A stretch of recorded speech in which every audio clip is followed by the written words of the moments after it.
Ahoy, hoy, friends. Welcome to the Salon. It's time to talk about Star Trek. It's Thursday. It's 6:30 p.m. Pacific. It's what we do. We are not on the Star Trek cruise, sadly. I'm seeing a lot of clips from those who still have internet access before the ship actually launched. Mariner of the Seas, which was funny because Tawny Newsome was on the ship.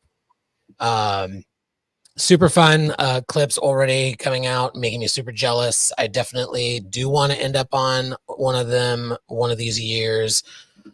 We shall see. Welcome Joanne, welcome Krista, welcome Ken, welcome Trev. We've got a few folks in the audience, our usual suspects. Thank you, Joel and Benji. We also have a couple of speakers who might be joining us in the chat tonight, but not on in the speakers box. So sound off in the box. How you doing? Not being on the Star Trek cruise. How are my fellow saloners doing here in the speakers box? Ken, how are you doing?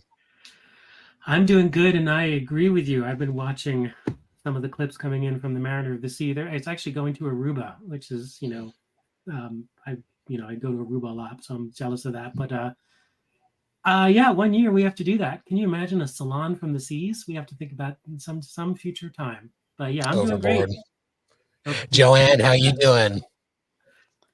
I am doing. It has been quite a day, but I won't complain. How about that? Well, hopefully the salon will not add to the woes, but alleviate them, at least for a little bit. Absolutely, absolutely. Krista, how you doing? I'm good. I hope that everybody on that cruise has a good time. I've been on a cruise and I find them slightly claustrophobic. You can't get off the cruise until they make port. So it's a little weird for me, but they appear to be having a very good time. So enjoy. I have also only done one cruise. It was my family's vacations were always driving to visit other family until I was 20. We went on our first not visiting family road trip, went on a cruise, and as it turns out, 7 days to be with your family on a ship is about 4 days too many. Especially with you and your two siblings in a single cabin. But overall was lovely. Some fun memories, but yeah, I look forward to cruising as an adult in a non-cruisy fashion. You know what? I fell into it, but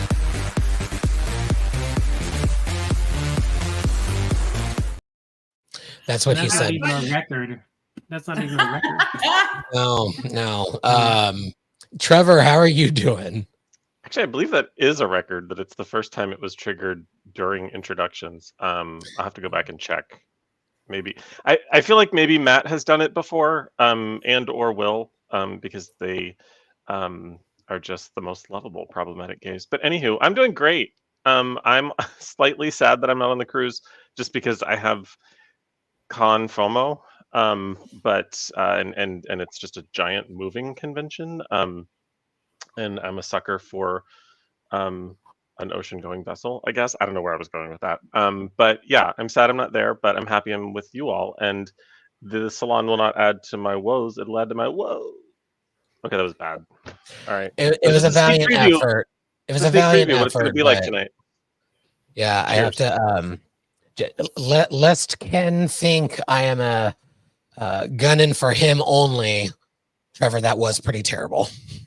No, I accept all critique of my dad jokes. They're all right, and I understand. It's because I thought you guys would surely do a double entendre with the use of semen, but it's been a long time for me. Wait, this might be our first honorary one. Go ahead and hit that button, Stan. Yeah, I think that works. Yes.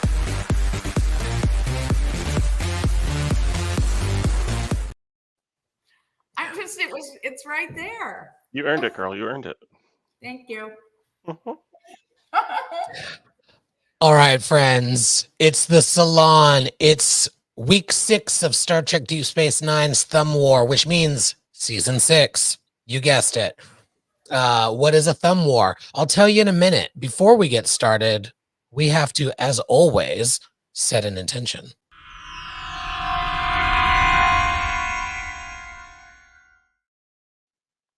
Yes, Saloners, it's that time. Light a candle, set an intention, and tell me if Jadzia hadn't died, who in the Trek universe would you have killed off? And it doesn't have to be a DS9 contemporary. We're just going to say Jadzia lives. Season 6 ends and she's alive and well, but death requires a substitution. So who in the Trek universe are you offing? Benji says he thinks he knows mine. Maybe not. Although I've mentioned it before, so it's possible. Mine is not as vicious as it might as some might think when they think of this question, or some might conjure when they think of this question. Mine is actually Luoxana, because I want there to be an on-screen tribute to the actress passing. There have been many subtle kind of ways of acknowledging her that I miss that voice at the end of Picard season 3, when when Majel's voice is heard as the ship's computer. But I would have loved for some acknowledgement, some on-screen acknowledgement of the actress's passing. So my choice is much kinder than some might have thought it would have been. That's my choice. We'll go around the room and we'll start with Ken. Ken, who are you killing and why? Oh, who am I killing? So this is a hard one for me. So I would probably kill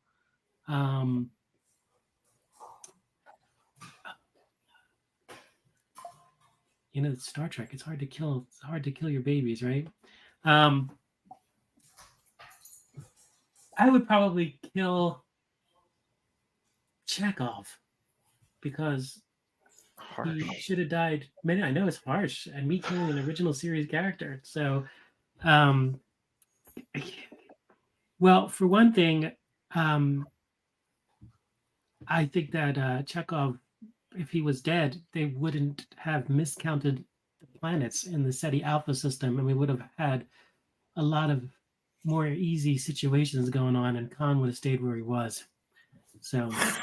All right. So we're blaming the poor Russian kid. That's fair. Yes, fair. we're blaming the poor Russian kid. All right. Very well. Well, I'll allow it, but I'm sad for him. Yeah. Joanne, if we've got to trade somebody for Jadzia in the Trek universe, who are you killing? So the petty bitch in me, let her out. Let her out. Wants to say Cassidy, but but honestly, it would be Molly, because she's insufferable. I know, killing babies, blame women, but drag me. Child actors are just that character's insufferable. I cannot. I hope she didn't. I didn't want her to come back from the cave. Like, boo. Tomato, home. Boo. I do feel like the adult Molly actress was doing a bang up job. But no offense to the actress that played Little Molly. Okay, well, we've killed the Russian whiz kid, and now we've killed poor Molly O'Brien. It's way harsh, Ty. It's all right. It's all right. It's all right. Krista, who are you offing? My first instinct was Neelix. I'd off him immediately, and for my bev heads out there, I would unload Nella Darren. That hurts me only because of my fan fiction made up in my head romance between her and Marasta Gale. But I'll allow it because there are no rules at Salon, except if you light a candle, you must set an intention first. Fearless leader, take us home. Who are you killing? Obviously, it's Worf. Wait, why? No question, no hesitation. But because that's a very obvious answer for me, I like Joel's suggestion of Chakotay. I like y'all's as well. And oh my goodness, Benji, I was going to say my not obvious answer that still has some emotional weight was Rom. I was going to say Rom. So look at that. We're in a Vulcan mind meld here. We are as one. We are as one. Yeah. But then we wouldn't get Grand Nagus Rom, which obviously would be fine because that made no sense. Love it, but it made no I just sense. want to thank everyone for playing along and releasing your inner sociopath. It makes me feel loved, and it's like a hug through the interwebs. We're killing children. We're killing foreigners, aliens, Predators, single mothers, love interests. Yeah.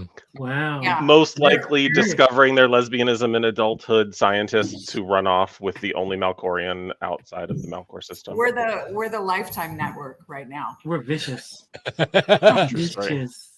Marasta leave her. The Marasta Yale story. Yeah. I would so watch that. As many times as I've watched the Betty Broderick story. Carry on. Jadzia, he's hurting you. The Jadzia Chronicle. I don't know. Anyway, we're going to move forward. It's time for a thumb war.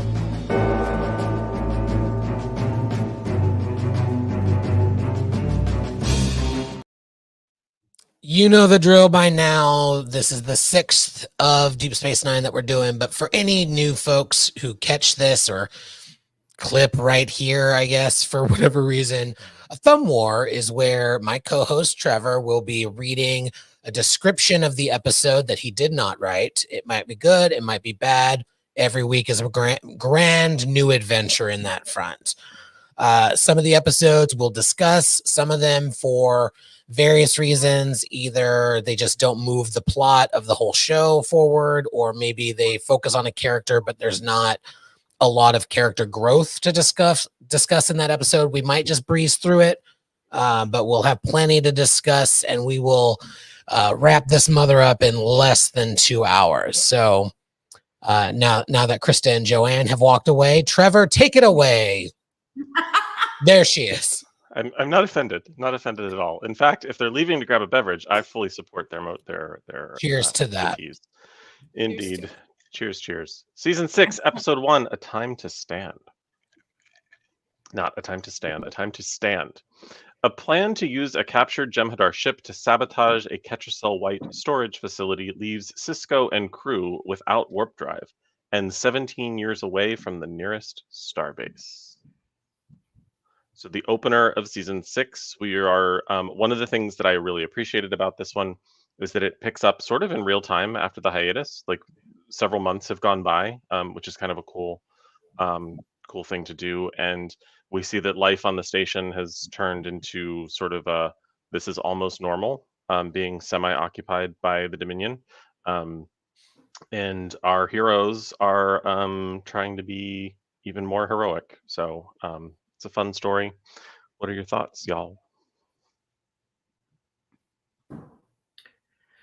I agree. I think it was a really fun story. I also think that Deep Space Nine really dives deep into its serialization now with these first sets of episodes, and it's really interesting to see our characters not on the station and the characters that are left on the station. I think the dynamic between Kira and Odo and Quark and the other Ferengi and Jake, I mean, they really do a good job with making sure that even though we are now sort of two distinct stories, they work well, the characters work well together.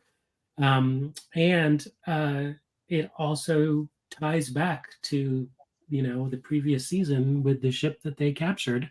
And now they've got to use that ship to destroy the Ketracel White. And I love that it's really, really difficult to figure out how to fly a Jem'Hadar ship. They don't make it easy on our crew, and that Garrick, in a lot of ways, has to save the day there. So, yeah, I think it's a good episode, good opener. Krista? I liked it. I liked that it gave us kind of the idea that you take these jobs, and if it's just you making decisions, and the consequences are just going to be yours. But in the case of him, Cisco having to answer to his father, what do you mean you left Jake? Like, I don't understand how that happens. I like that they sort of brought that that they addressed it, because it was something that I was thinking, and I liked that they brought that in. Like, what were you thinking? I liked that Ducat is becoming more openly smarmy and gross. And having watched What We Left Behind, I can understand Nana Visitor's opposition to having anything happen between those two, even though it was my inappropriate pairing. I like that it used to be kind of tolerable, and it's like turned a corner. It's like pathological at this point, and it plays later in an episode later. So I liked it as an opener. I like that they had to figure out a new ship. I like that they were all arguing. It just seemed very real in a very fantasy situation. Joanne? So this was the one where, Kira's trying to deal with if she's been I just woke up, so bear with me. Trying to deal with, right, if she's like a sellout or whatever. And a little bit. Yeah. Or Yeah. is that another one? Okay. No, this is the setup for it, but it gets stronger. Okay, it's the setup or whatever. So, okay, then yeah. So this is not the one I want to talk about. It was fine. No. Yeah, I almost batched the first, like the pre-retaking of Deep Space Nine episodes kind of blend together in various ways. Yeah. But yeah, the dealing with becoming a collaborator in some ways is really, really powerful story to see for Kira. For sure. Absolutely. Like that Also, whole thing is so fascinating. Also, it's interesting because, again, it calls up that whole thing. Are you treasonous? Are you a traitor? Are you a patriot? It's all down to perspective, which direction you're coming from. You can excuse anything if it follows your perspective. And it gets even stronger later on. But,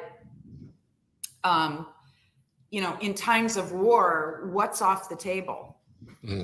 And they do also describe it was Quark talking about there are no fences on the promenade, labor camps. Like, it's kind of an occupation, but it definitely isn't the Cardassian occupation. And the key differences there in how you resist this kind of occupation, I think, made for some really interesting storytelling. So It's one of the things that he has an amazing arc in these opening episodes. It's like, let's all go. No, I was gonna say it's everyone decided to talk all the time. One of the things that I love about this episode and this arc is this is absolutely an occupation. Like, it's more sinister, but it's just less gruesome. But it's absolutely, and it's sort of what Joanne was alluding to with the eventual, like, Kira recognizing, oh my God, am I collaborating? Because one, they've set her up as clearly having no tolerance for collaborators, and two, how easy is it when there aren't fences and there aren't summary executions to just sort of submit to an occupation? This is just an occupation that smells better, but it's still an occupation. Coffee. Yeah, exactly. There are amenities.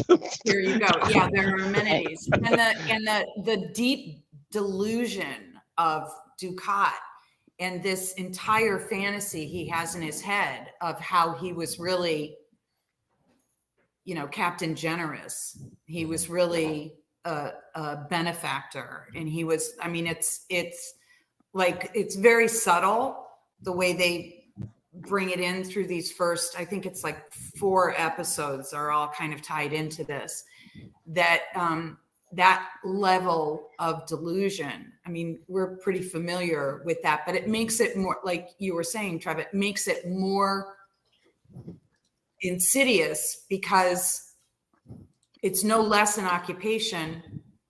He's just not making it obvious that it's an occupation. It's not, you know, the mirror universe. And they dive deep into that. The other one last little thing you mentioned, the talk with Cisco's dad, and it was interesting how they sort of have a line. We talk with Trev, you always talk about, you know, just a line to explain it. When his father says, "Isn't space huge and vast? And why are they going after this and all that?" And Cisco says, "That's just how it is." So I thought that was an interesting bit there. I will say I was a little annoyed with Jake running around going, "I'm a journalist. I'm a journalist." It's like, dude, when did you like? Well, I really struggled with Jake and the way he was kind of characterized in this season, because he doesn't seem like the 18-year-old man that Ben Cisco would have raised, right? Like his decisions, his demeanor, it's all a little off. But I think they're setting up this later, I think, you know, deal in The Reckoning. And then there's this interesting motif kind of toward the end that involves Jake that I'm like, they're setting it up, but I don't think they did it well, quite frankly. So, you know, I don't think they did the setup well, I should say. So I really struggled with Jake and making sense of him and his role kind of in things, but yeah. I would have liked it more if there had been some sort of reference to either Jennifer having been a journalist or a writer, or there being something about like where he was not rebelling against his father, because Jake never sort of outwardly rebels, but the whole like, I don't want to be in Starfleet. I don't want to like, I want to be my own man. I want to do my own thing. It would be interesting to see if some of that had been sort of planted when he was a child and he was just sort of gravitating And towards I something. get following your own path, your path, Sure. whatever, you know, but I'm like, but your values are your values, right? And I guess Cisco's are so bold, right? And obvious, and I don't know. Anyway. Also, typically people who are a thing don't generally run around saying, I'm that thing. I'm that thing. Like, they just are. Like, I don't know. There are plenty of so-called journalists in the White House briefing room who try but to. your dad is like space Jesus and has been, you know, completely downplays the fact that a whole planet considers him. But see, that's a it. god. That's how it came across. What'd you say? You broke up on me. But that's kind of how it came across. Am I still breaking up? You're a little delayed, I think. Probably. You might need. We're experiencing temporal anomalies. You may need to. Yeah, I don't drop and pop back in. Oh, Christopher. Hope for the best. While that's happening, I'll just conclude this episode by saying I agree. I think it was weird that they were like, okay, I'm a journalist now, instead of just like he's writing about the war. Like he was a writer. He was writing a novel. He was writing a set of short stories. It could have been that, but I think. I guess they wanted to have the little moments with Wei Yun where like his stories aren't being sent on or whatever. But I would think in the future that there are publications that aren't just news articles, but like, oh, a human is still on that station. Yeah, we publish stories of interest, not just news articles, like whatever. Like they could have made up some publication. And leaned more into he's a writer rather than be like, oh, he's a writer. Let's also make him a journalist, because those are two very different things. So I do let's do those thumbs. they wanted the plot to have that. Yeah, thumbs up. Thumbs up all around. And There you are. Welcome back. and that concludes season 6, y'all. No. Da-da-da-dum, bum-ba-da-dum. Thanks everyone for your time and your participation. Moving on to episode 2. Actually, let's get Krista's thumb. Krista, show me your thumb for episode 1. It was up. Awesome. Okay, it was unanimous then. Season 6, episode 2, Rocks and Shoals. When Cisco's crew crashes on a desolate planet, they find marooned Jem'Hadar warriors suffering withdrawal from Ketracel White. I think I would have rearranged those words, but yes, they're suffering from Ketracel White withdrawal. They're very hostile because that's just how Jem'Hadar roll. And their smarmy Vorta basically turns against them and leads them to slaughter. It's an interesting episode, but sometimes a tough rewatch, but one that I don't think we're going to dwell on too much because it doesn't really move anything unless you're really into Jem'Hadar dying. We good to go straight to vote? Let's do it. I'm a fan. Glad you are too. There's some really, really cool character moments, especially with Garrick and Nock. Mm-hmm. So yeah, I do enjoy those. Clarence Williams, is it Clarence Williams III, the actor? Played, was in Mod Squad. Yes. Who played which character? Link in Mod Squad. No, but he in this played episode. one of the Jem'Hadar, I think. He played One of the Jem'Hadar. Was this the one, or was this the Phil Is this the Morris one? Jem'Hadar? Phil Morris. Phil Morris was. This the is Phil Jem'Hadar. Morris. Yeah. Yeah. Not that I like stalk his IMDb or anything, but yes, it's Phil Morris. Yeah. He's hot. Right. Yeah. Mm-hmm. Season 6, episode 3, Sons and Daughters. I already know what Stan's vote is going to be. Worf has an uneasy reunion with his son when General Martok's ship docks. Wait, okay, I'm going to start that over again, and it's only episode 3. Worf has an uneasy reunion with his son when I promise you, It's I'll fine. be learning how to read at some point during this episode. It's Wow. fine. How You're many doing drinks great. have you had I'm already? strong. Drink Seriously, that. that's my first one, and I'm not. Yeah. Okay. So Cut the bitch off. Cut her off. Cut take 4. Worf has an uneasy reunion with his son when General Martok docks his ship to take on reinforcements. See what happens when I speak at a normal human speed? Yeah, it is. Me or this? No, my thoughts on this episode. So I put this one down as a maybe discuss because there is some development for Worf here, and good God, does he need it? But this whole episode is just a reminder that he's a shitty father, and it doesn't do anything. I mean, it does very little, not nothing, but very little to rectify that. So for that and many other reasons, it's a thumbs down for me. But it calls it out directly, right? Yes. Because it does. this there hasn't really been a direct reference to this, and this is Alexander basically calling his father to the carpet, saying "You suck," Yeah. and I think that that's really powerful. The B story with Zial and Dukat and Kira is interesting. That's where we start to get to Kira saying, "What the hell am I doing?" Right? But this is not the evil must be opposed episode, or is it? I don't remember. Okay, No, We're not there yet. Alrighty, that's the best one. Yeah, I This is thought a that sideways to me. Alexander was really hard to sympathize with in Yeah, this. I don't think any of the I didn't what were it, sympathize with any three of actors. 3 actors played that kid, and all of them were terrible. All of them. Terrible. All of them. Sorry, I had to jump on the Yeah. bandwagon. Can I just confess this? I made myself watch it. This is the first time that I've in however long it's been out, 30 years, completed this episode. I've always either fallen asleep or just turned it off. I never saw the end until I think Monday, and I was just like, this is trash. Oh my god.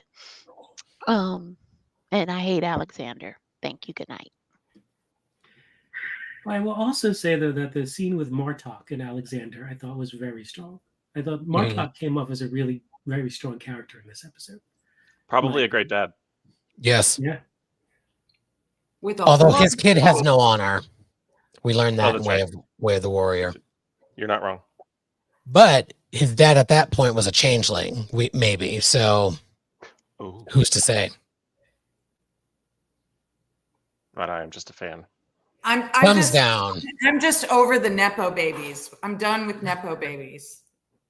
It was also a weird character choice. Like, there's no way that Alexander would have been like, you know what? I hate my dad, so I'm going to go serve on a Klingon ship. Exactly. Like, So I'm going to immerse myself in Klingon mythology because I hate my father so much. It's like and do a piss poor job of it. You know what would have made more also, sense? Which is very Worf. Let's not mention the mother. Please don't mention her at all. They did mention her. You know what would have made more sense? Is if Alexander had shown up as a journalist. Yes. I will say though that these first 3 episodes, and as we keep going, and I've said it before, the secondary recurring cast of Deep Space Nine is so strong, and you see it so strong in these first 4 episodes. It just keeps going. It's just amazing, the recurring cast of this show. In a lot of cases, outperforming the main cast. I really think that was an intentional part of the storytelling. Because especially in Star Trek, because you rely so heavily and the fandom identifies often with that main character, but particularly because of like the religious and biblical sort of overtones that this show took, the moral lessons in texts like that are often hinged around the secondary character. It's the secondary character that teaches you the moral lesson or what not to do. It's the prophetic voice who reminds you of like what you believe. And so I really think the fact that we feel this was very intentional. Yeah. It's good insight. It's definitely the most religious of the Star Trek series. Sideways. Oh, we did the vote already. Great. For Sons and Daughters? Yeah, we're caught up. So season 6, episode 4, Behind the Lines. Kira questions Odo's loyalty to the resistance cell when his relationship with a female shapeshifter jeopardizes a mission. This whole episode, I'm like, the female changeling is like the Sackler family handing out opiates. Let's just reel the man back in. Get a hold of what's happening with Odo. Bust the door down. So I was like, this episode is wild. This is just all kinds of wild. And the scene where she's like, so that's what intimacy is with solids. And they're both just sort of sitting there, like waiting to do the walk of shame the day after. And I just burst out laughing. I was like, is this the one where the Vedic takes the dive? This is the one. Yeah. This is the one where the Vedic takes the dive. So the best part of this whole episode for me was when when Kira goes to ops, and it's like almost like they did it like a tunnel vision, like something wrong with her ears. There's cotton in her ears or something, and she's just watching all of this, and you can see her sort of twigging to, I am part of this. I am part of the problem here. I don't need to question it anymore. And I'm not waiting to try to retrieve Odo at this point. I need to do something, whether he's with me or not. Something needs to be done.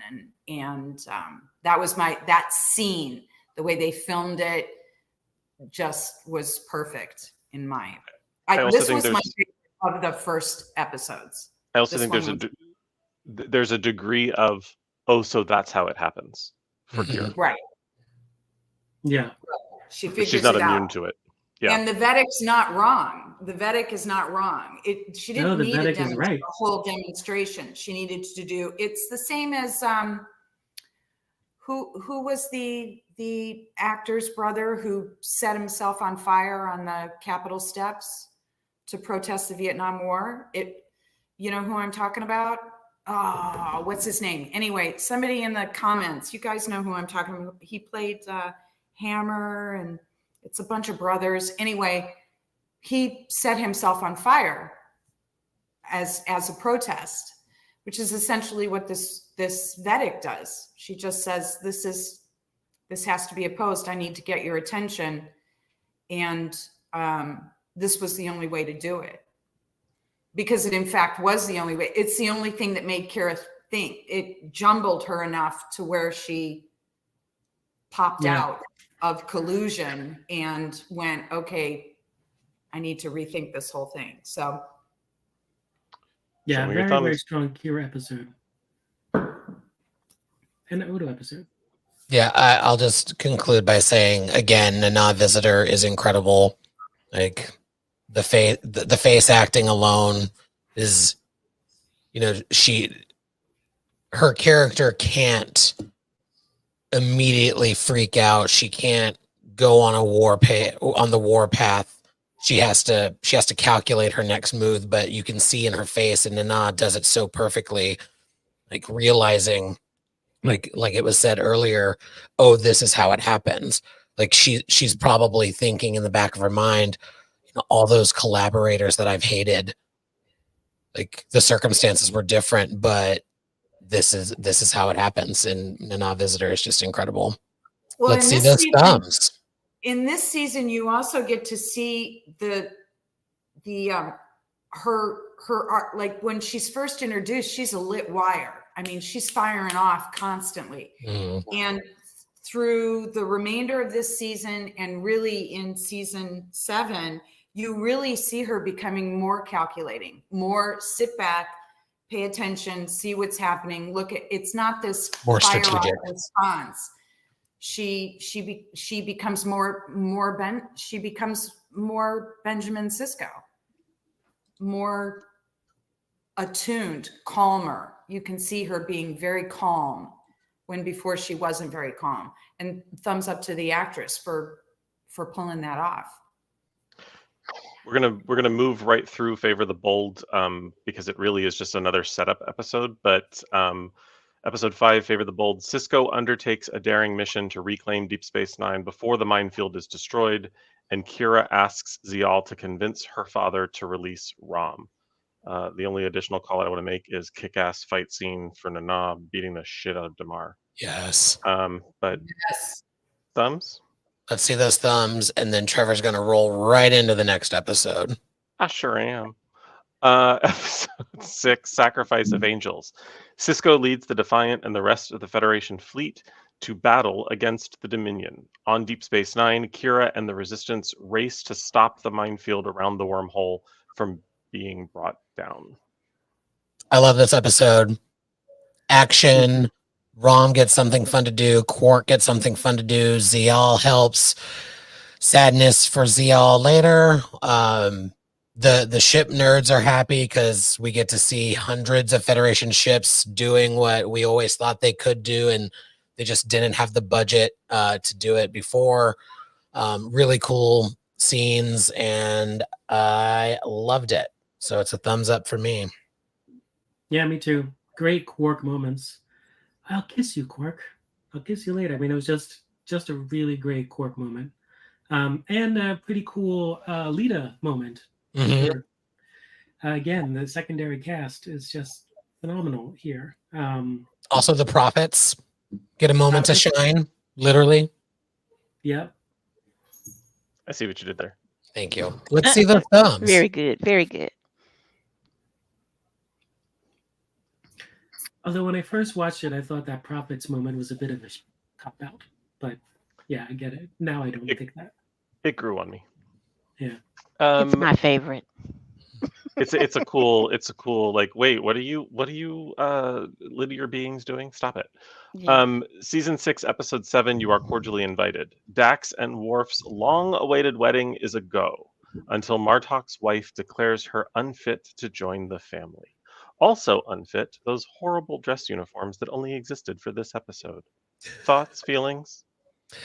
Listen, this episode could have been saved by them accepting Lady Sorella's decision. I thought Like, you were going well, to say it could have been saved if she had used actual Valhalla candles, but well, also that, or at least not such obvious fakes. I love Sorella, even though I love Jadzia, and I'm like, how dare you? But like, I do like I thought the actors did an excellent job coming in as the wife of an established character and being as strong as Martok in her own way. That said, Jadzia's awesome. Lots of fun stuff with her bachelorette party.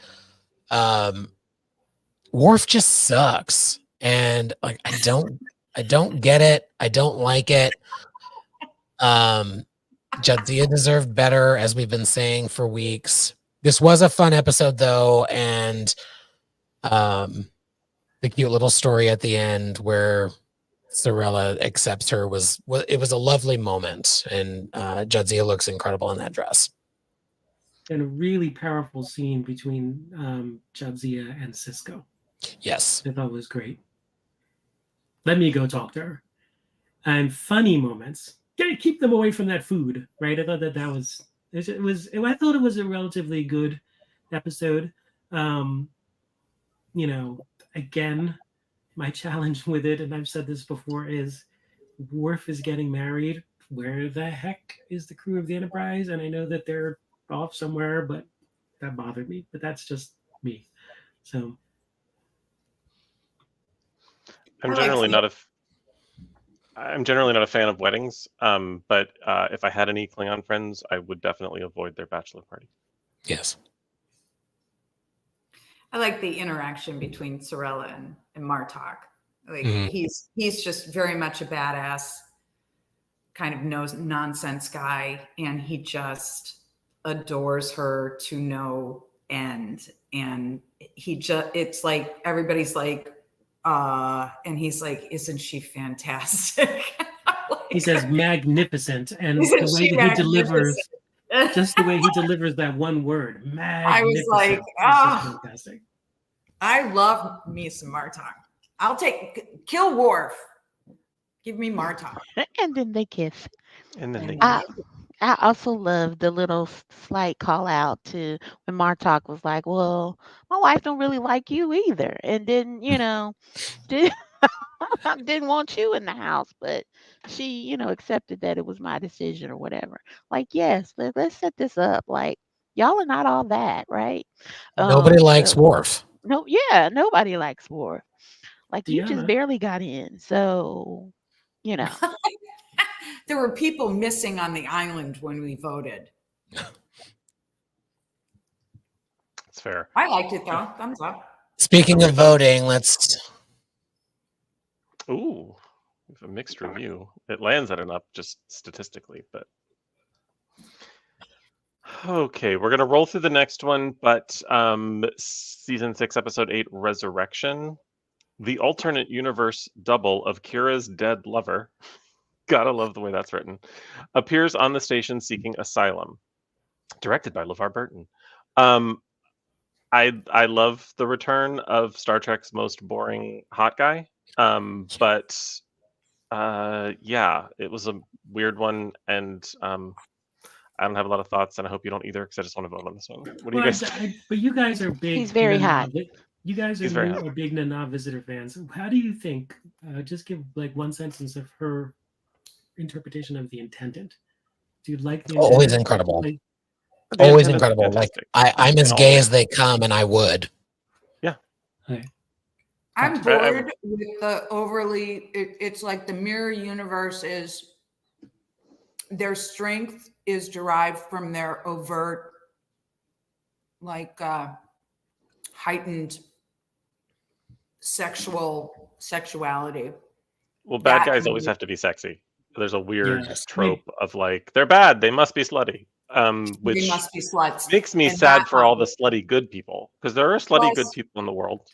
There are Some plenty. defensive I'm not ones. slut shaming at all. I'm saying that you can And be how dare you powerful. even come close to it?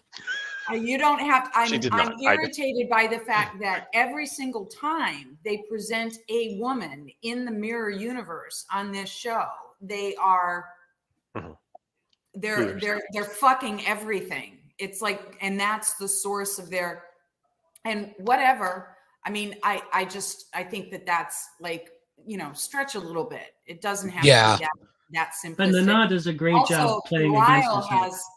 has one like funky eye, and that just irritates me every time when I don't find him hot. I think Duncan was hotter, but they're both milk toast. But I That'd be think a hard on a scale of 1 to 10, Duncan's a 10. decisions. Duncan? Shakar. Donuts. Yeah, Joel it's a makes tough a call. really good point with the mirror universe. The way that they show bisexuality and queerness being sinister, as sinister as we can be, to have that in media is really problematic. Well, it's 90s men writing these things, so they're like, oh, you know what would be crazy is what if they were bi? What if they were really and like that becomes like the way of it's a bunch of straight white men writing things they don't understand. Yeah. And my headcanon that I know Will doesn't like, but he's not here, is that our Prime universe folks are probably bi too. It just never comes up. More than they show, absolutely. Well, I don't understand why we have to go to the mirror universe to get that. But I mean, in the context of when the show is done, I understand it. But again, it's an irritating thing that I notice with my 2024 eyes versus my 97, 98 eyes. Yeah. All right, we are way behind, so let's see those thumbs.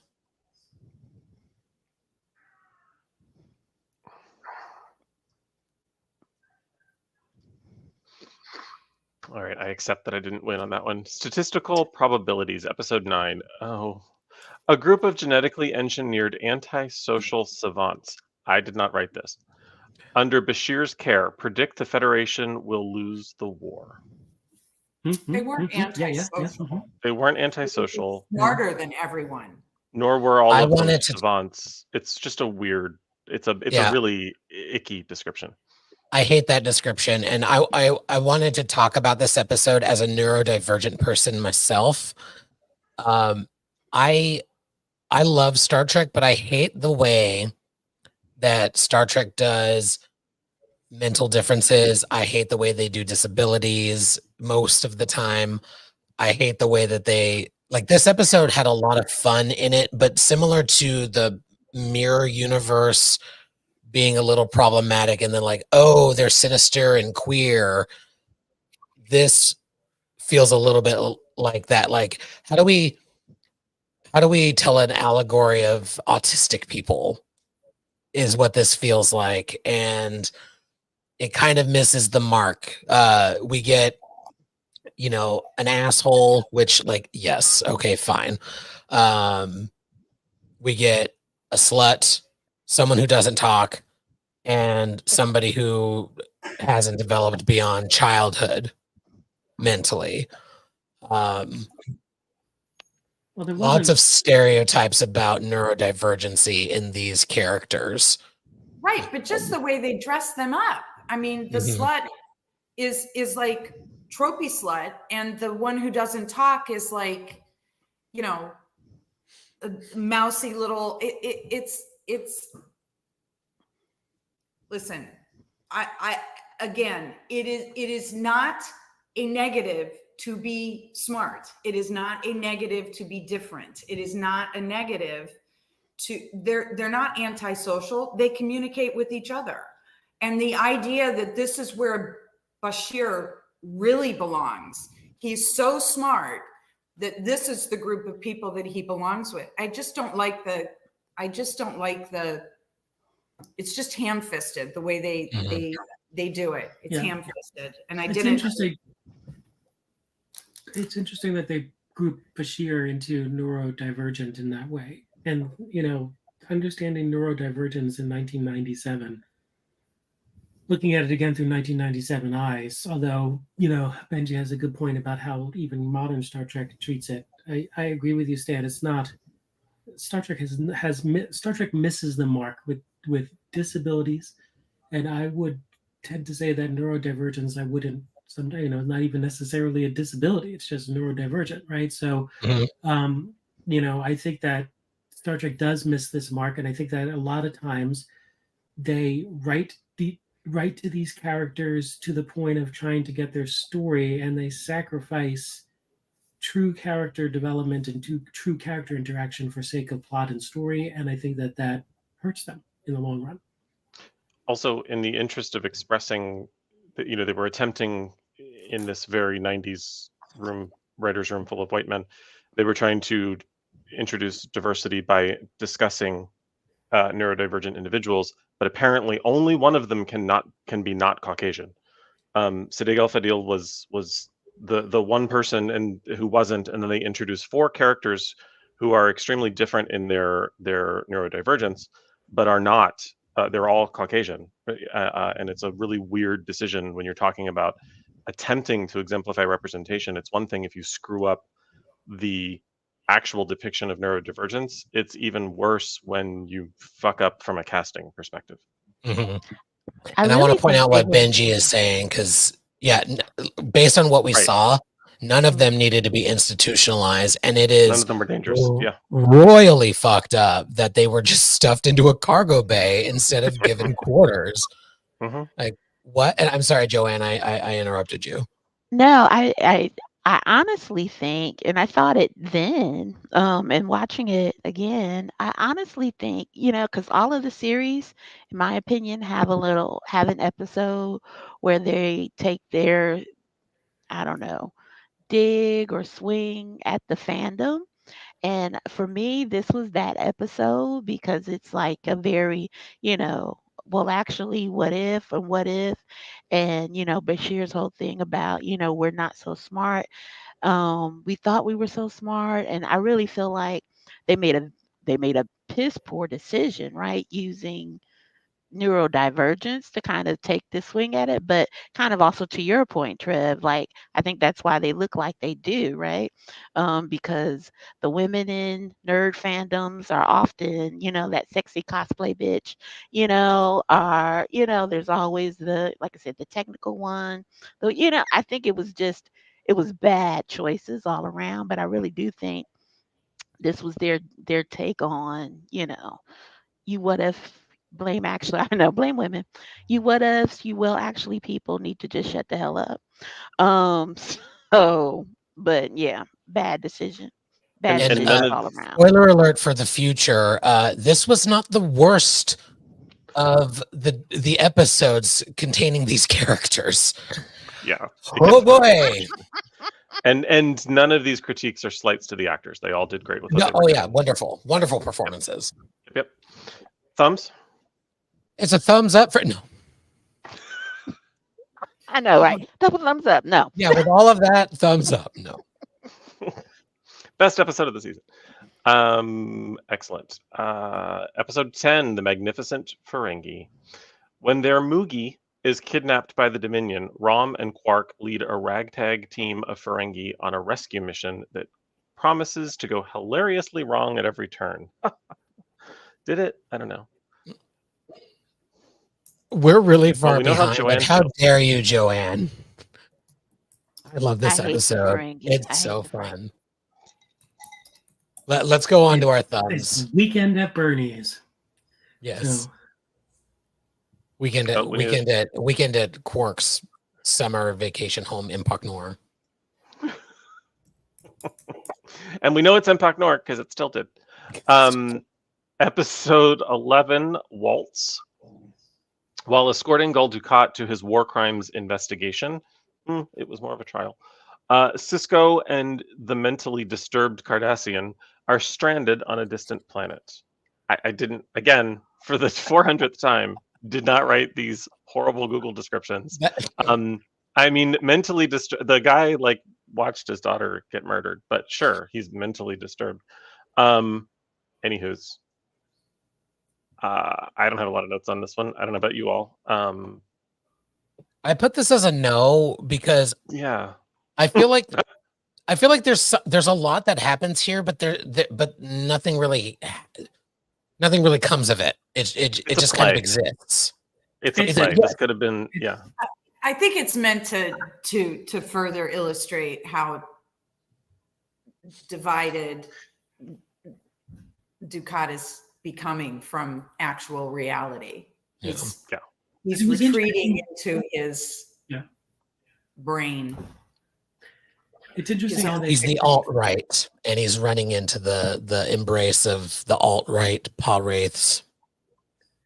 They called it Waltz based off of Duet, right? I think that's probably what they did, and just to sort of have the musical tie-in between the two. And it was the same thing. It was two people in a face-off, just like in Duet in season 1, and with another Cardassian. So I thought that was an interesting tie-in from a naming standpoint and from a storytelling standpoint. But I think that Mark Alamo did a fantastic job in this episode. Fantastic. Yeah, Mark's performance is always through the roof. But it's interesting too because the ones where they just have the two characters. This is, to my recollection, the first one where the two characters are actively engaged in problems with one another, where one is actively dangerous and the other is trying to figure out how they're going to save themselves. It's not a matter of saving them both. It's, I need to save myself, not you so much. This is the first episode where they did that. And it sort of speaks to Sisko and some of the decisions that he starts making later on, where it's, he would have tried to help him in the first season. And by now he's like, you're fucking batshit. And only Stan will get this because he's the only other B5 viewer in the group. But I call this episode the deconstruction of falling Cardassians, because it really is just that. Like, let's watch this person's breakdown and break it down, which is a little painful, especially if you try to rewatch it. First watch, not bad, like helps set up this character and his trajectory, but rewatch, it's difficult. Moving on to episode 12, which we're, I think, just going to vote on unless anybody has anything really, really important to say. Who mourns for Morn? When Morn is reported killed in an ion storm, Quark scrambles with other opportunists to find his hidden retirement fund. It's an interesting Ferengi romp, but it's not my favorite episode, and apparently we all feel meh about it too. Moving on to episode 13, one we probably won't spend a lot of time on. Totally kidding. Episode 13, Far Beyond the Stars. Unusual synaptic patterns in Sisko's brain send him back to the 1950s, where he experiences racism as a struggling science fiction writer. It's actually probably one of the better descriptions of an episode because that pretty much sums it up. It should be on everyone's at least top 10 list of Star Trek episodes in the entire franchise, but I'll let you all discuss it. So one of the things I noticed, just going back to Waltz for a second, is there's a moment where Sisko is having this scene where he's acting, where Avery Brooks is acting, which is very similar in acting to the powerful scene that's in Far Beyond the Stars, where he's on the floor and he's doing the same sort of thing. So when I saw that in Waltz 2 episodes before, I was like, that was an interesting moment to see that. That was a very similar kind of performance. But Far Beyond the Stars, taken by itself, is just a phenomenal episode, especially given how much Avery Brooks was involved in it on both sides of the camera. And just a really powerful take on racism. I think a very powerful take on science fiction of the 50s and how science fiction of the 50s was handled. Um, you know, very much some nice nods to Star Trek, including the presence of an original series of matte painting on the cover of one of the magazines. I thought that was really cool. And all of our characters get to play variations. All of our actors get to play variations of their characters, and it's really cool to see our folks who are normally covered in prosthetics out of prosthetics, and playing these very different kind of roles. So yeah, I think it's arguably one of the top 10 franchise episodes. I agree with you, Trev. I think for me, the most powerful aspect was the character that the role that Jake played, that deeply cynical character was just brutal. And I love this episode for many reasons. They pulled zero punches and they really went for it. The Jake character for me was extremely powerful. And the scene that actually broke me was when the drawing fell on the ground and the Ducat actor puts his foot on it. And the way that Avery Brooks says, you know, may I have my picture? It fucking broke me because it was so resigned. It was so soft, and it was so it was just unbelievably powerful the way he said that, and you felt it. So this episode had me all kind of ugly crying.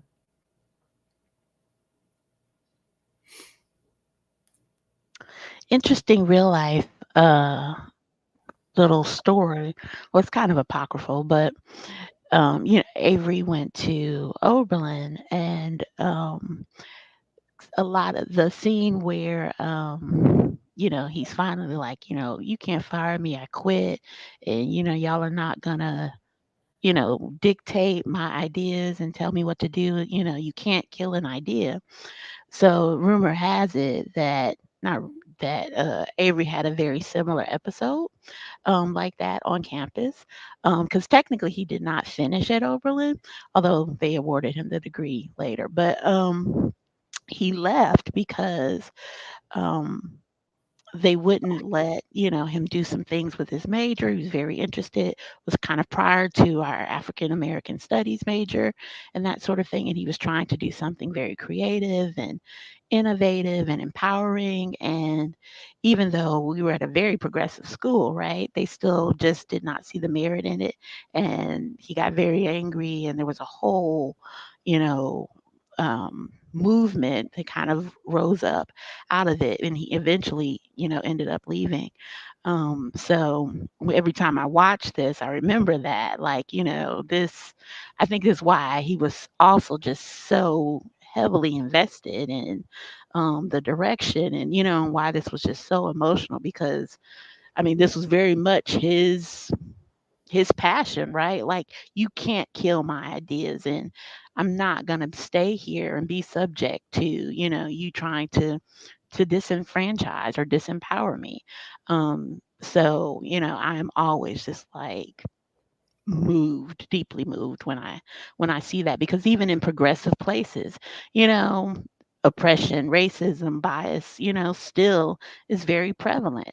And, you know, we are very much the other, even in places where, you know, we don't expect to be, you know. So it I thought it just captured all of that just very, very brilliantly. So yeah. All right, let's see those. Oh, sorry, Trev. No, I was just going to say I always have to be mindful of my sort of emotional state when I watch this episode, Mm-hmm. because I never end it. It never ends where I'm calm. I this episode ends and I'm always angry and tense and frustrated, and I think that it's one of the. I mean, you know, Star Trek should make you think. Star Trek should push the envelope All sci-fi should, but Star Trek in particular. And I think episodes like this being so highly thought of in the franchise is why it's even more offensive when there are racists and assholes in the fandom. It's just an affront to everything that this thing we love represents. So yeah, fuck those guys. But yeah, thumbs.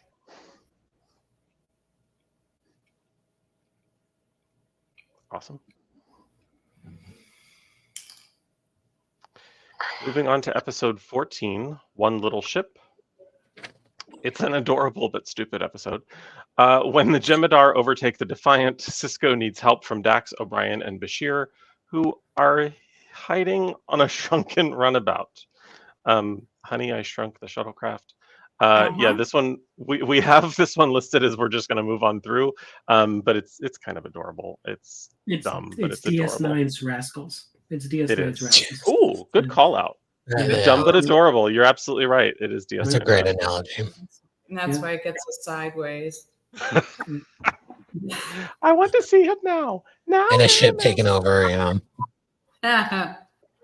Episode 15.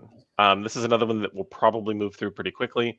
Honor Among Thieves. O'Brien is deeply troubled because it's that time in the season when he must betray a new friend while on an undercover mission for Starfleet. Yeah, O'Brien must suffer and take home a cat. Always. It's like load that guy with trauma. It's a meh for me. I don't know how you It was guys Donnie Brasco. Well, this one is the setup for the episode in season 7. For the cat. It is. It is. Which was another useless episode. Spoiler alert. So for those of you watching next week, we don't like that one either. I will say that Colin Meaney does an excellent job in this episode. In every episode. Yeah, I was going to say everything. Colin Meaney is just fantastic in everything he does. Give me your thumbs one more time, loved ones, because I missed them. Sideways. Side, up, side. Okay, it's a sideways. Episode 16, Change of Heart. On a mission to meet a Cardassian double agent in the Badlands, Dax is critically wounded by the Jem'Hadar, causing Worf to make a life-altering decision. I'm going to say something. Okay. If you see something, say something, Stan. So this is one of those episodes where in universe I have to think Starfleet is dumb. Starfleet fucked up. This was not Worf and Jadzia's fault. Why would you send a married couple on a mission together alone? Makes zero sense. That said, I am a known Worf hater.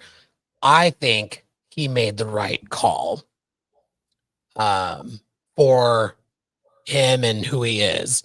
Like you just cannot, like we don't even expect spouses to implicate their spouse in a court of law unless they want to. Like, and we expect anything different here. Yeah, it's a thumbs down because it's mainly a Worf episode, unfortunately. But yeah, Starfleet, woof. It was their fault, not Worf's. Yeah, I agree with that assessment, and it's a thumbs down for me too. Although it does have implications for Worf's character moving forward, and Jadzia's too, and Ezri, for that matter.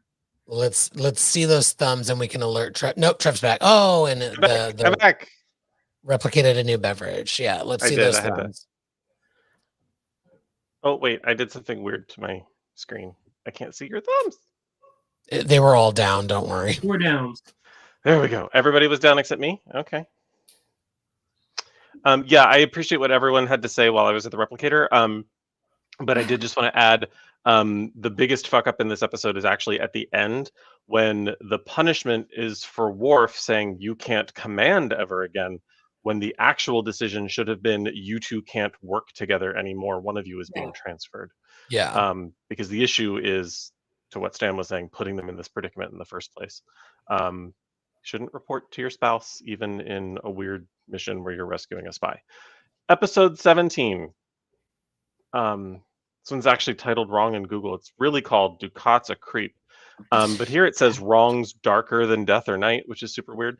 Kira learns that her mother, taken from a refugee center to be a Cardassian comfort woman, willingly became Gul Ducat's mistress. So some fun timey-wimey time travel thanks to an orb. I simultaneously hate this episode and love certain aspects of it. Like Kira getting to interact with her mother, Nana did an excellent job. The woman who played her mother, I believe, ended up becoming a director.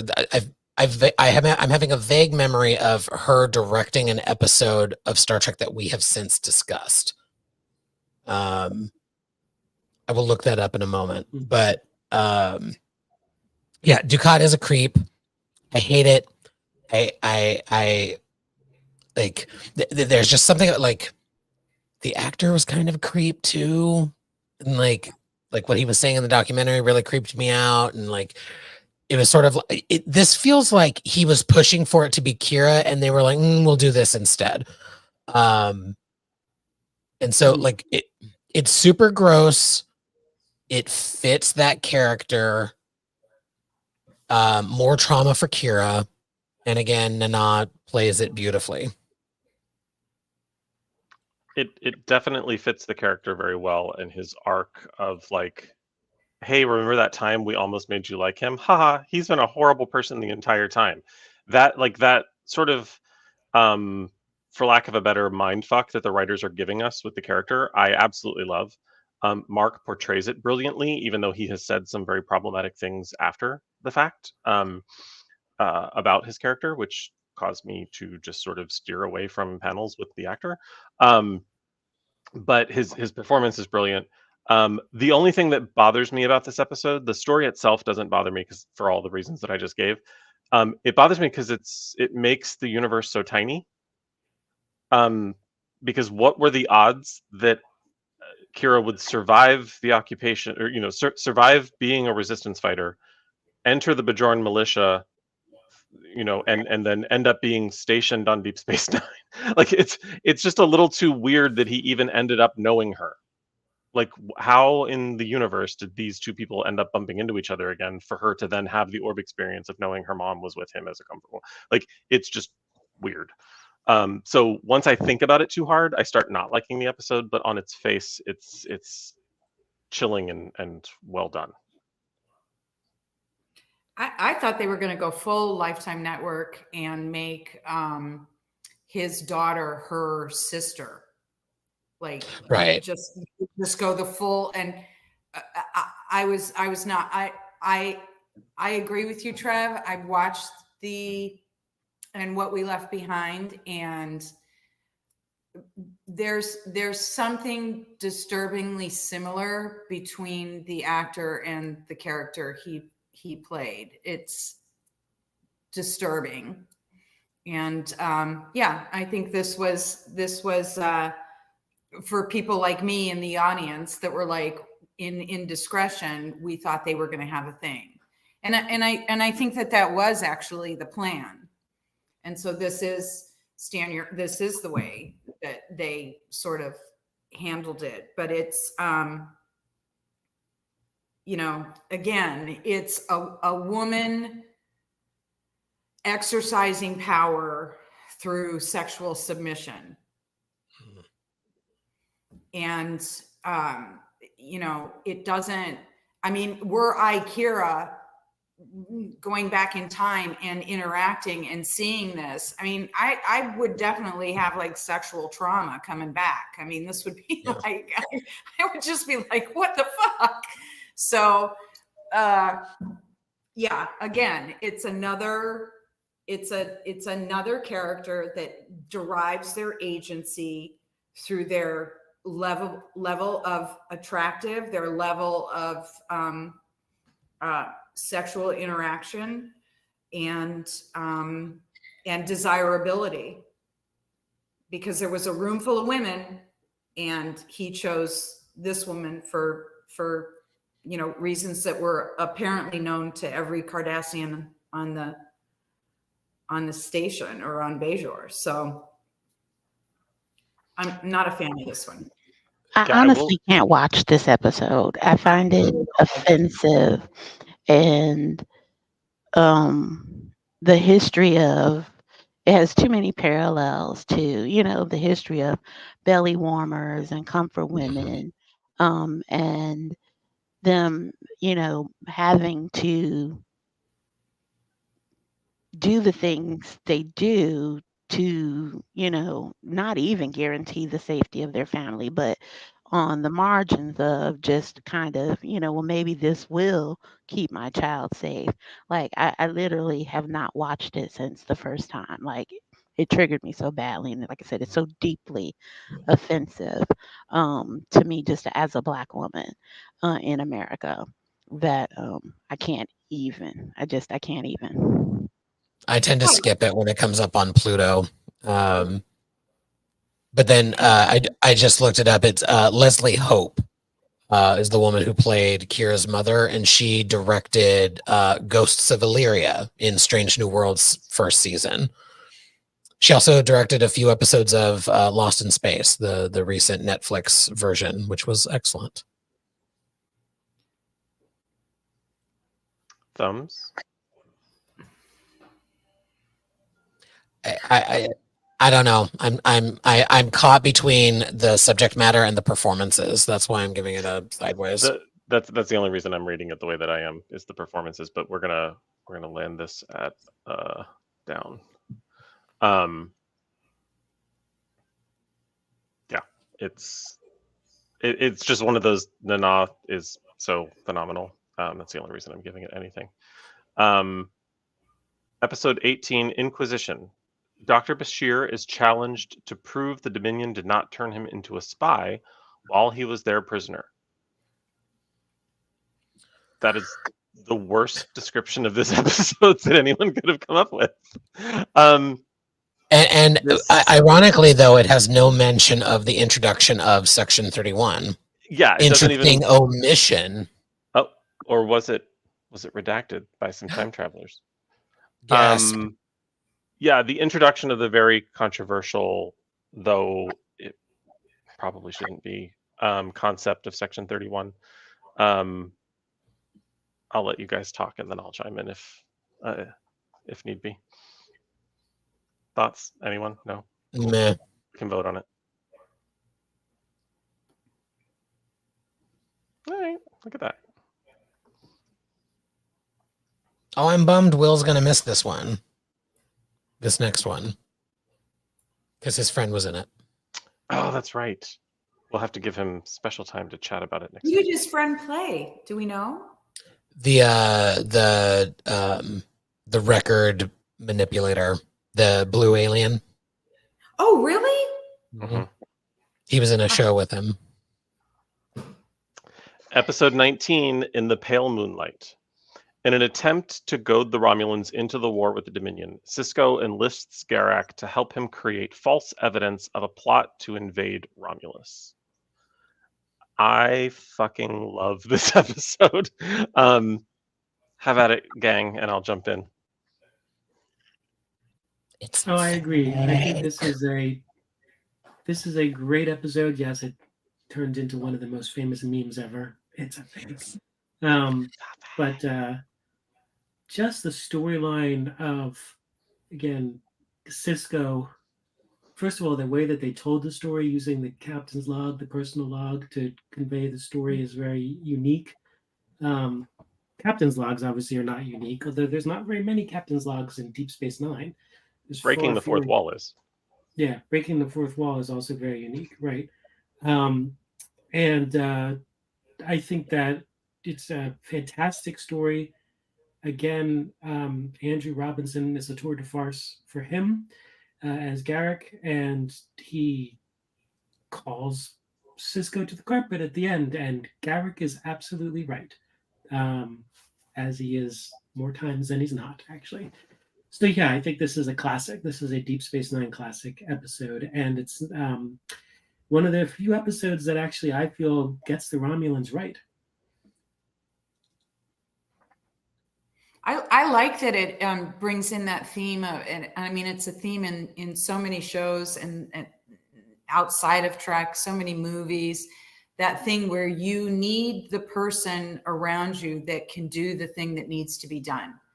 And you need it done, but you don't necessarily want to. It's like the Nixon of everything. You don't necessarily want to give the go ahead. You don't want to be responsible for it, but you need it to be done anyway. And the Garrick of it all, he is so comfortable with his own nature. He is just completely comfortable in what he does. It's just self-evident. And the best part about this episode is that Sisko does not get to pretend that he was not a part of this. He does not get to pretend that this all happened without his knowledge. And in not pretending, he takes responsibility for it and, basically says, yes, I can live with it. And, that's the step that usually doesn't happen. The step that usually happens is the guy who did it is the fall guy. And the guy who wanted him to do it kind of comes out smelling clean. And I like that they presented it like Sisko was ready to take responsibility for it. Now, he does erase the entire thing, but it brings up that theme of how far are you willing to go? The untouchables of it all. What are you willing to do? How far are you willing to go? And how much are you willing to get out of your own comfort zone? How much responsibility are you willing to carry? How much consequence are you willing to eat? What are the things that you're willing to do that are so out of bounds and your own natural nature? And how much does it change you? Having done it, what is the effect of who it makes you now? Because you can't forget it. And regardless of whether it ever becomes known, it becomes part of you as a person. And I really liked the way that they examined that. And I think it was the best way to do that was breaking the fourth wall and kind of talking to us like, this was my thought process.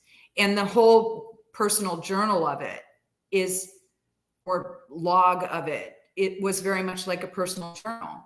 He did not hesitate to say, I really started rethinking here. I'm thinking now I'm underwater. Now I'm in trouble. It was very honest. And I preferred it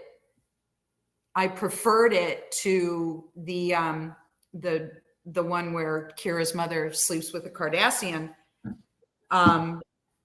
And again, at the end of it, I was kind of like, now why couldn't they make Kira's mother, not a sex slave, but a comfort woman or whatever you want to call it? Why couldn't she be more of a militant badass? Like, why is it that the women, this is what they have to resort to? This is how far they're willing to go. And these are the choices that are given to them. And the male characters, by virtue of gender or positioning or influence or whatever, they actually engage in spy games and engage in changing the face of a war and who is engaged. And it has much more of an effect. And it just gets tiresome that the effect of the female characters, whether they're front and center or they're tertiary characters, it's so limited for them, and it gets tiresome for me. But I think it was an outstanding episode. I agree, Toots. It was great. Yep, for me, this was the most Section 31 episode ever, and it didn't involve Section 31 at all. So every I love that we all just breeze past my subtle sexism after Krista's very poignant anti-sexism comments. I want to be very clear that I was joking, and you all just like breeze past it. We'll discuss later why we just didn't blink tired of twice. it because it's my same soapbox. Real. But my soapbox really quickly is people that hate Section 31 and the very existence of it still like this episode, and it's the only difference between this episode and the Section 31 episode is that Cisco wasn't working for Section 31. Like he did what needed to be done to preserve the Federation. Right. And there are I look forward to an eventual salon just about Section 31 because we could talk about this for hours. But Matt wants to talk about it, and yet is not in the audience to share his disagreement. He's not even here. But the very notion that something like 31 or Starfleet Intelligence couldn't exist is ridiculous because the Federation is not the entire universe. There are oppositional forces using far more extreme methods. It makes sense to have some form of intelligence network that's creating a defense. Now, you can pick apart their actual decisions and the actual actions of 31, but the existence of it is, in realistic terms, perfectly plausible and understandable, and should probably be there in some shape or form. Right, but if you think about it, Section 31 is the thing that does the stuff that everybody needs done. Right. But nobody wants to be responsible for it. It's very American that way. And absolutely. While these other countries are like, well, fuck yeah, we have a spy. I mean, are you crazy? Of course we do. And we're running things over here and there and every. I find that American that I probably shouldn't say this, but I find that we tend to pretend that we don't engage in those things because we can't morally reconcile it, when in fact we engage in them and instruct others how to engage in them. So that is off agenda. Never mind. 2 thumbs up. Let's go. Yeah. Thumbs for Pale Moonlight. Sure. I'm assuming we're all up for this one. Okay, awesome. Mm-hmm. Episode 20. We forgot to mention the Batman. I let that out, didn't I? Episode 20, His Way. Yeah. Bashir's holographic 1960s lounge singer, Vic Fontaine, guest star James Darren, gives Odo tips for wooing Kira. I don't like it. I don't like it either. I like that they're finally together. I don't like the way that it looks when they kiss because of his prosthetic. They're like, yeah, no one kisses like that. I like them together when they're less intimate. The intimacy, I don't necessarily. It's not that I don't believe it because they're both great actors. I just don't buy. I don't believe it. On the promenade. Yeah, right. Yeah, there's a lot happening in this episode that neither of them would ever do. The holosuite, the macking on the promenade. And again, I think it should have been Jadzia helping make this happen. There should have been seeds planted ever since her Shintara, when she got back memories of Curzon Odo and their friendship blossomed. Again, big missed opportunity, and her instead of Vic making something happen outside of the holodeck would have been lovely. Vic is all well and good, but I don't need to see the entire song. If you sing the first, the couple, strands of the fucking song, I know the song. I don't need to see it all the way to the end. We had time to fill. Yeah, it's like, so, I didn't mind it after having watched season 7. I'm like, stop. Here's problematic gay alert. Stop shoving him down my throat. Stop shoving him down my throat. I can't even. It's like, do we not have enough characters already that you haven't fleshed, that you can play with? We need to add this guy because he's a friend to somebody. And I mean, it's fine. Rat Pack talk. Great. It's super. Where's Shirley MacLaine? Fuck off, all of you. Krista loves Vegas. Vegas in the 60s is where Krista would time travel. Yeah, seriously. With a machine gun. I thought it was an okay episode. There's much better Vic Fontaine episodes. The Vic Fontaine episode coming up with Nog is a fantastic episode. I think, you know, and the interesting thing with me is when I first saw this show, and I'm like, that's James Darren. That's the, you know, cop from TJ Hooker. What's he doing there? And where is TJ Hooker? I was always thought that was an interesting parallel. But anyway, that's just me. I don't understand why Star Trek has such a problem with opposite gendered like platonic friendships. Like what is the problem here? And it's just like, can't they just be amazing friends that have this history of having interacted when she was a resistance fighter and her not, you know, the whole distrust thing from that episode in season 1 where it was revealed that they had like it just, can't they just love each other platonically? Like, I don't understand why that's a problem for opposite gendered heterosexual characters. It's game into it all the time. We know in 3.5 seconds if there's any remote interest or sexual attraction, and when there isn't and you're still cool, we're just friends. Like, and it usually why comes is this after hard? the question, are you a top or a bottom? But sometimes even when those questions are opposite answers, you can just be friends. Like, it's like it's not a superpower, it's just being mature. Like, I don't understand why we can't depict it in fiction. It bothers me. I liked her red dress. Yes. Yeah. Oh man, the outfits go to town. The outfits are fabulous. And Nana in every single one of the dresses to come is like. Oh, I should say, well, no, not all the dresses on Nana were nice, but the red, the fever dress was very nice. Yes, and the fever singing. And she keeps wearing it. Yeah. She keeps. All right, show me your thumbs, people.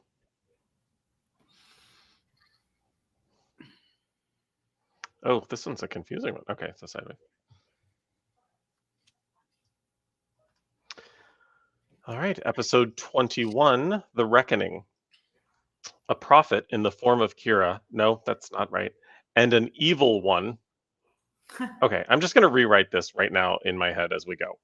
A prophet occupying Kira and a Pa-wraith occupying Jake are forced to fight when the reckoning begins. That's literally the Google description of this episode.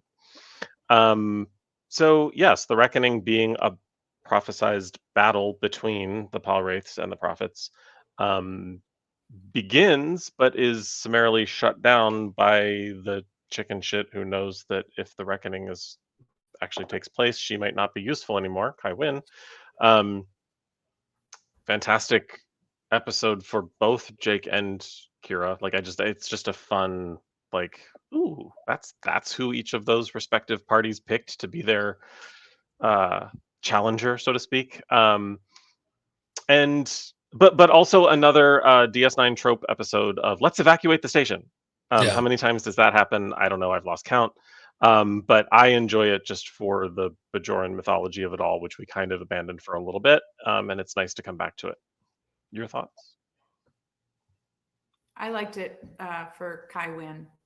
I always like it when Kai Wynn makes an appearance. She's just so menacing.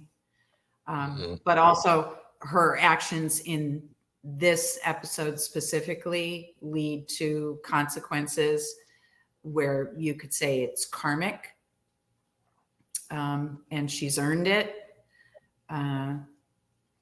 So I like that this is the first bookend and it will bookend later. The other will bookend later, but I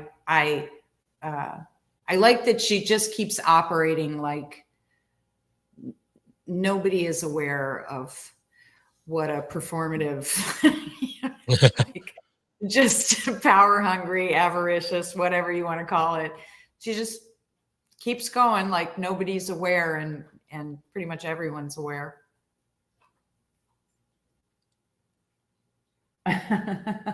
Yeah, And I mean, like it when Kira and she butt heads. That always is fun. right. We need a I My think that Child banner. yeah, this was a good episode in the sense that again, you had the actors had an opportunity to play something against their normal characters. I think it's a great. Sirach did a great job. Nana always does a great job when regardless of the iterations of Kira that she's playing. And yeah, Kai Wynn again, one of those really powerful recurring characters, and setting her up. If you just think about the number of recurring characters that this show has, and it delivers on practically all of them in really great ways. So yeah, this is a thumbs up for me. I love the theology of it all. Although I struggle with why nobody knew what the reckoning was. Like it seems to be that would be a major component of your theology. Like how do these prophecies resolve? Because as soon as they said whatever Kostamojan's name, Kai was like, oh, whatever's third Mhm. prophecy, Bajor will be prosperous. Well, if you know that, then you should know that the reckoning comes to set that in, or you should at least know what the reckoning is, even if you don't know that the reckoning sets the prophecies in motion. So I was a little sloppy there, but that's the divinity school in me. But I loved I loved that. I just loved the whole mythology of it. It also, and this is where kind of like the what I said at the top of the season, where Jake kind of comes into full, it's like, oh, so this is why they're developing Jake's character like this, so that he has some room, right, to play this evil one. So, there had to be some kind of value shift, or some room in his heart to kind of accept that, but then kind of still say, oh, but once he was in me, problematic alert, once he was in me, I could I could feel the evil, and knew I had to defeat, he had to lose, even if it meant, I die. I'm like, okay, that's Cisco's child, right? And then, like I said, then they become this trio, Cisco, Kira, and Jake, that we see throughout the rest of the season, which I think, again, very brilliant, kind of crafty storytelling, or motifs of, father, son, and spirit, right? Kind of moving throughout. So I loved it for that. But as a Star Trekky kind of person, I was just like, this is weird. But yeah, so The tendency though, and the eventual reveal that Bajorans have a tendency to hide or remove certain books, Right. the Book of the Kostamojan, from public view, made me think that maybe there was a little fair, something to the fair. reckoning not being, and not a fair an attempt to fix it. That's not, it's not revealed in this episode. It's not shared widely. It's just a, you know, Yeah, I can no, I can no, I can that I can help you make that make more sense if you yeah, want it that to. tracks. That But tracks. No, but that what you're tracks a saying is lot. legit. Yeah. Yeah, and that wasn't the real problematic alert. The problematic alert was what went through my head when you used Sirach and in me in the same sentence. Yeah.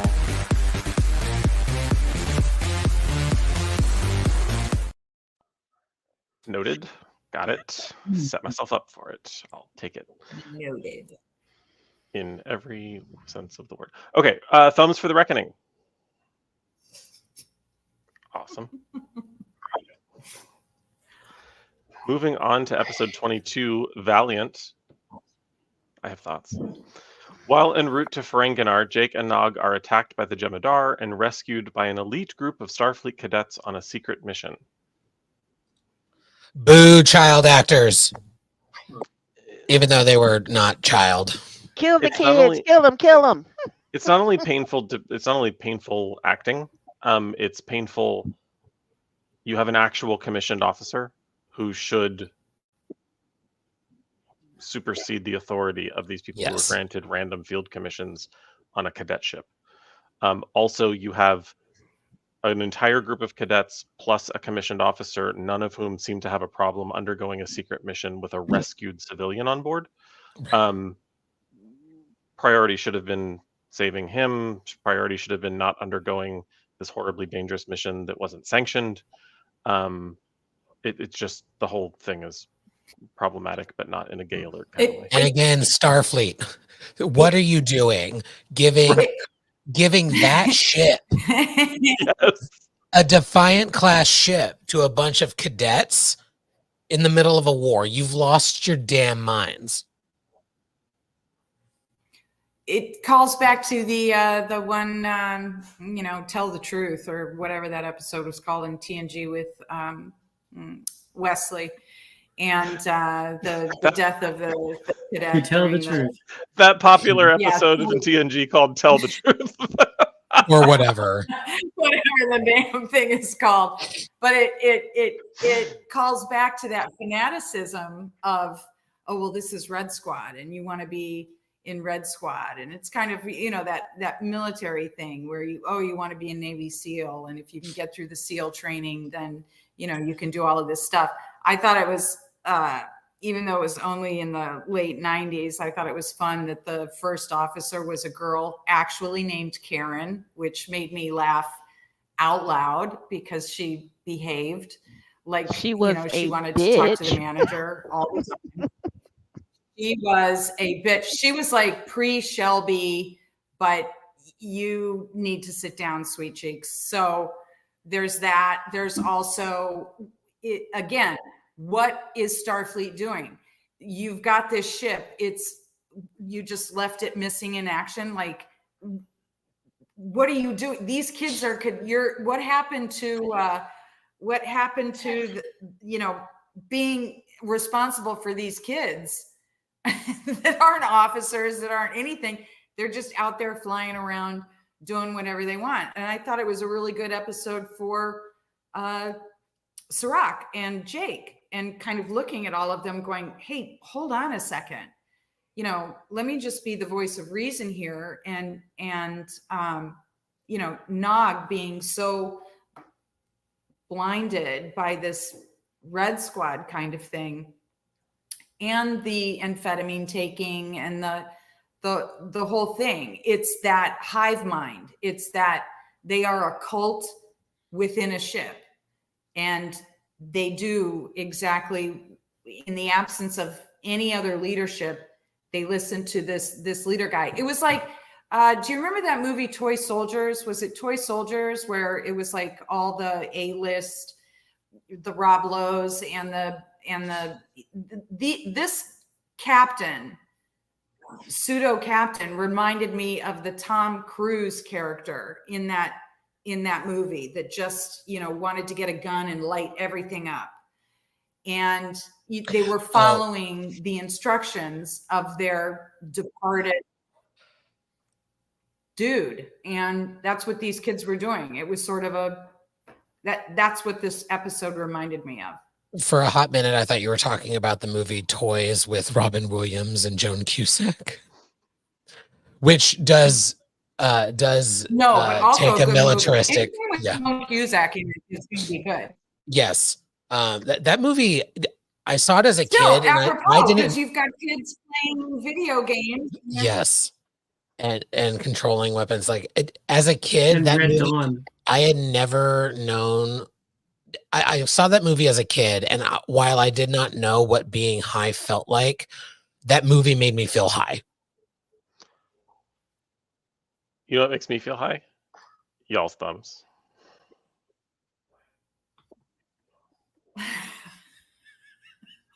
That was horrible. It's just whatever. Fuck it. We're moving on. Episode 23. Profit. You're doing and your Late. best, sweetie. I'm doing my thing. Grand Nagus Zek is deposed for adding a women's rights amendment to the Ferengi Bill of Opportunities.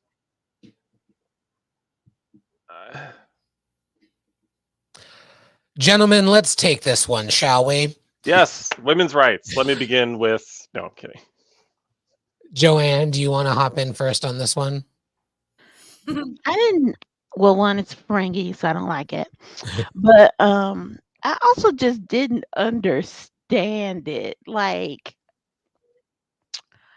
Although on some level, I'm like, oh, so we're gonna put Quark in drag, but then I'm like, did they actually physically alter him? They did. So he had like gender affirming surgery. Um, Or in his case, disaffirming. yeah. We call them So, boobs. and why Boobs. were their boobs so large? But what's my other? I was like obsessed. Like, why are their boobs so large? Like they were disproportionate. It was very weird. Um, They went so to it's like, Mar-a-Lago. and I'm like, I guess on some level this was supposed to be funny, but then I'm like, oh, this is a little kind of phobic, and problematic.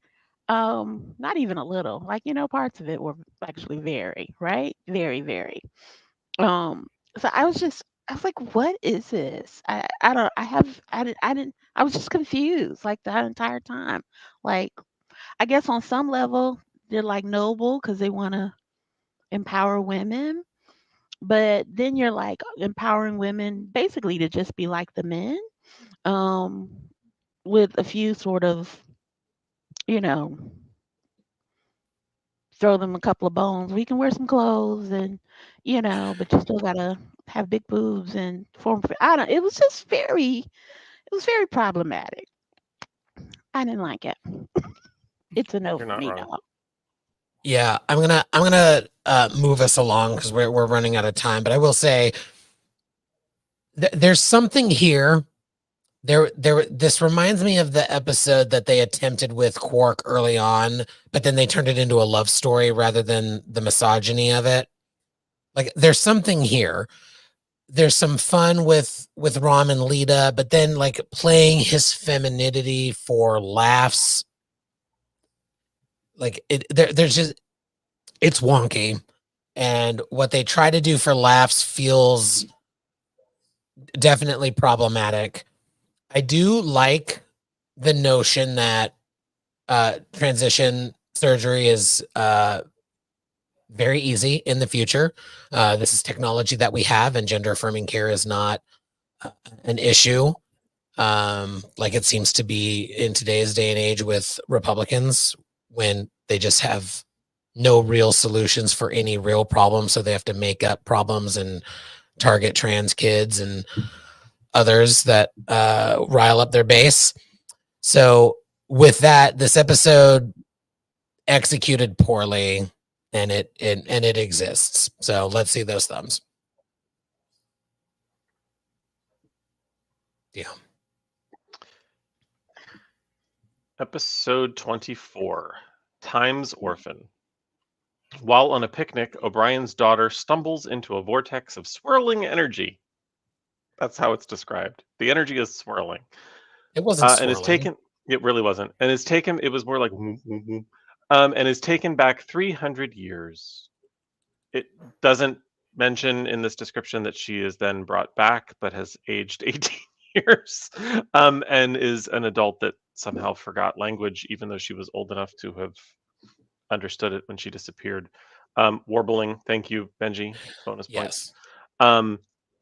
Yeah, the concept of this episode is majorly flawed from just a developmental perspective in terms of understanding and comprehending language. That you don't hear it for 15 years doesn't mean you forget how to use it. If she hadn't had it when she went through the vortex and then emerged as an 18-year-old, then perhaps. But Molly speaks when she goes in. There's no reason why she can't when she comes out. Thoughts, feelings, thumbs? I didn't understand how when they sent 18-year-old Molly back through and she encountered child Molly, and the presumption is that child Molly was really only there for a short period of time. I didn't really understand why child Molly looked like, an extra from Clan of Cave Bear. It just didn't make any sense to me that she was just completely what did you do as soon as you got there? You just rolled around and shit and It was teased the your hair. I chronoton. mean, it literally made it didn't make any sense. And the thing about it is that the Molly that was presented prior to this episode was not an idiot. She was kind of a smart aleck. She was not presented as someone who would just sort of devolve suddenly. I think the only virtue of this episode is that it brings into question, if you're going to work for Starfleet and you decide to have a family and a child, is that the time that you request a post Earth side or planet side versus remaining in these places that are dangerous? Like, you're having a picnic in a place where there's an active war happening and you guys are going for a picnic. And I was just like, this is just a very weird, none of this makes sense. And we're just going to welcome our 18-year-old Clan of Cane Bear daughter and everything's going to be fine. We're going to teach her how to fetch. I was like, it just... Even better question. Stop fucking with the O'Briens. Just leave them. Even better question. Who gave adult Molly her bangs? Yeah. Thumbs? Yeah. I mean, how does this... Did she take a rock? All right, we got to move on. I'm going with rock haircut for 1,000. Episode 25, The Sound of Her Voice. The defiant crew hastens to save a Starfleet captain who is stranded on a remote planet with little oxygen, and as it turns out, was several years in the past. My only concern with this episode is that no one Googled the name of that ship to find out that it crashed 10 years ago. Right. Otherwise, great episode. Thoughts, feelings, thumbs? The first voice credit for Deborah Wilson in Star Trek. She would have several more. I thought it was a little weird at the end that they didn't just like the corpse was definitely corpsing, but it looked like a white woman to me. Like, it's kind of weird that they didn't just let this character that's voiced by a black woman, like, I mean, not to say I want to see a black corpse on screen. I'm not making this point well. I know what you're saying, and We know what you're saying. Yeah. We're picking up what you're trying to throw down. Yeah. Yeah, You know, we get it. We get it. Okay. We get it. I was very into the Girl Six of it, so I might be dating myself with that reference. So. I will also tell you offline my Girl Six story. Ooh. Yeah. Well, I'll just say this part. I was a Girl Six. How about that? We'll talk about it later. Okay, that was season 6. And Thumbs we're done. up. Thumbs Join for the sound of her voice. Join us on our non-existent Patreon for stories from Joanne. All right, let's wrap this folks. up. I hate it. Episode 26. I hate it. Tears of the fans. I mean prophets. Despite the warning of the prophets, Sisko leads an invasion of Cardassia. No, he doesn't. They don't invade Cardassia. Unaware that Gul Dukat has an ungodly plan. I mean, they're not wrong in that description, but they just were wrong on where the invasion was taking place. That being said, this episode also sees the departure of Terry Farrell as Jadzia Dax, one of the best Star Trek characters ever, who was taken from us far too early and who never really got as fleshed out as she should have. Fuck Rick Berman. Fuck Rick Berman. Terry Farrell only wanted to have her character time reduced slightly in season 7. And they were like, no, we're going to kill your character. Fuck And Rick they didn't Berman. need to do it. Also, this episode's... the way they did it was also shitty. Yes.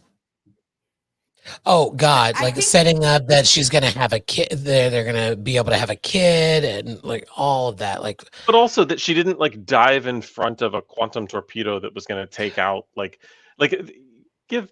I mean, I realize you had to save the Dax Or, like, symbiote, but like fucking give or Jadzia attack. something. But attack Ducat. Don't just like get killed by, like, go for him, like get him, try to get him off the station or whatever. Yeah. I think in some ways that the way I liked this episode, and I thought fuck Rick Berman, but I think in some ways her death kind of highlights how mundane the deaths can be.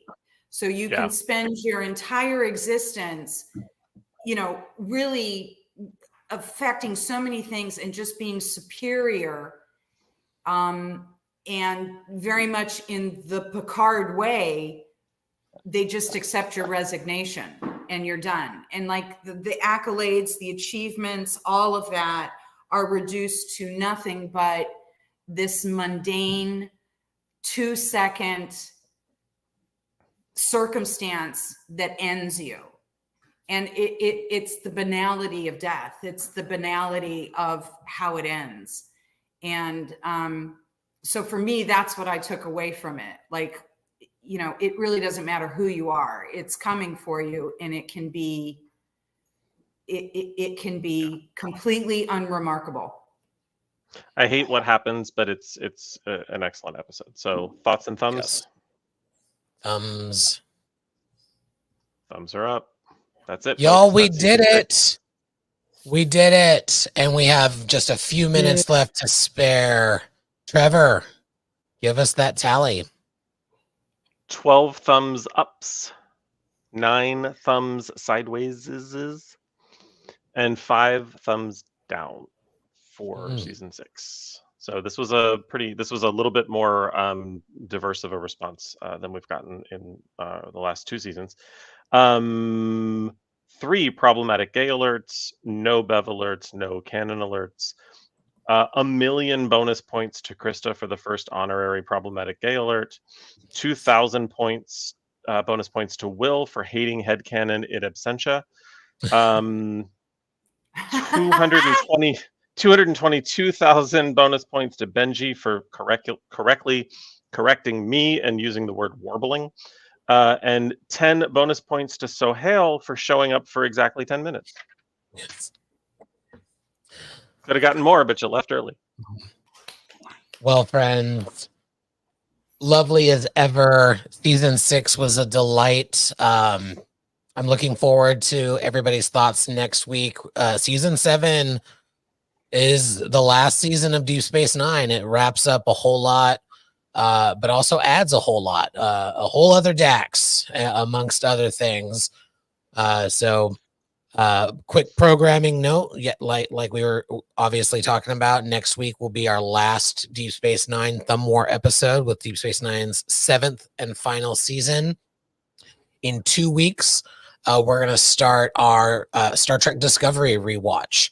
So each week from March 7th on until the 5th and final season of Star Trek Discovery premieres on April 4th, we'll be each week discussing a different season. So hope to have you all join us for that, and in the chat sharing your thoughts about Deep Space Nine next week and Disco the next week. So thank you all for joining us. As always, we hope you live long and prosper.